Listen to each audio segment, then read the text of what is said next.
Hey guys, Monke AU here with another video, and today we're going to be going through my UFC Kansas City predictions. I'm basically only going to give actual analysis for the main events because the others are pretty inconsequential, let's be honest. But that being said, I think Anthony Smith is going to get flatlined. I think Giga Chikadze might be a good underdog pick from what I've heard, and Randy Brown is a good pick as well. But beyond that, they're pretty inconsequential fights, you know how it is, but the main event is really interesting and pretty consequential for the welterweight division, which has quickly become the most stacked division as of recent. But that being said, main event, Ian Machado Gary versus Carlos Prates. And I have Prates by KO. And, you know, in the past couple hours, I've been checking Sportsbet, and the odds have been, the gap has been getting wider each time I go back. Originally, it was pretty close. Then Gary's a big favorite. But Carlos Prates is currently paying $3 for knockout, which is just nuts. I mean, the thing is with Gary is that there's no way he knocks out Prates, right? And I don't want to jinx it, but come on. That's going to be seriously unlikely. Could he sub him?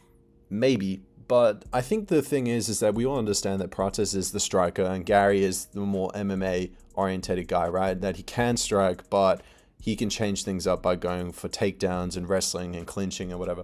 But I don't think it's going to be enough because let's say he gets him down. I think Prates gets right back up, or he reverses the position, and I don't think he gets seriously threatened by a sub, nor do I think he actually gets subbed. And considering what Silva did to Bryce Mitchell, I'm just saying, I don't think these fighting nerd guys are one-dimensional at all. So if everyone knows Carlos Prates as this one-punch knockout guy, it wouldn't surprise me if his wrestling is actually really good. And I hope this is an opportunity for him to show that his wrestling is really good and that he can hang with the top guys. I just think that Gary has been shown to be hit multiple times throughout his career. Shavkat found success. There's some Chinese guy dropped Gary back in the day, which I know that was back in the day. But the narrative with Gary is that even though he's getting better wrestling-wise, he's not necessarily getting better striking-wise. And I just think that Prates, over 5 rounds, there are just way too many opportunities for him to strike and knock out Gary. And I feel confident in saying that because this isn't like a Merab O'Malley matchup where in that prediction I said, well, I think O'Malley's going to knock Merab out because of the 5 rounds. And obviously that didn't happen because Merab is such a ruthless wrestler. I don't think he and Gary is quite like that. I don't think his wrestling's on that same level. Another thing we do have to consider is whether or not Prates does have the cardio, because jokes aside, even though he's smoking and drinking and doing whatever, obviously that can't be good for your cardio, and I don't think he's ever gone past round 2. Correct me if I'm wrong. Never seen round 3, never seen round 4, etc. And yeah, I just think that it's pretty easy money on Carlos Prates by knockout. I really doubt that Gary could get a decision because it's not like he's going to outstrike. Maybe, I don't think he'll outstrike him. And I certainly don't think he's going to clinch him to a decision.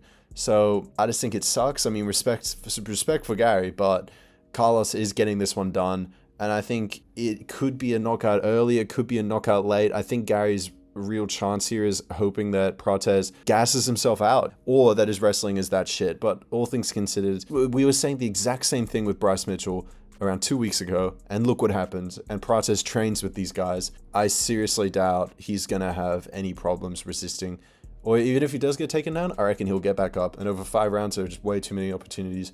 Also, I've got this sneaking feeling that he is a jiu-jitsu black belt. It's possible Prates could get a sub. Like that's a crazy prediction, but you know, all things considered, the Silva sub really threw things off for me because that was just remarkable. But yeah, I do think Prates is going to get this one done, and I'm really excited for this main event, especially considering that Gary has been hyping himself up. He's been saying that after this, it's one more fight to the title, or this alone is enough to get a title shot, which is a bit much. But I think Prates is on the right track. I think getting a good knockout over a solid guy like Gary would be very respectable and will win. I think one more fight in the top 5 and I reckon he's there for the title. So yeah, that just about does it for my prediction video, UFC Kansas City prediction video. Make sure to leave a like, leave a comment, just tell me what you guys think of these predictions. And yeah, I'll be making more videos in the future as usual. And I'll see you guys in the next video.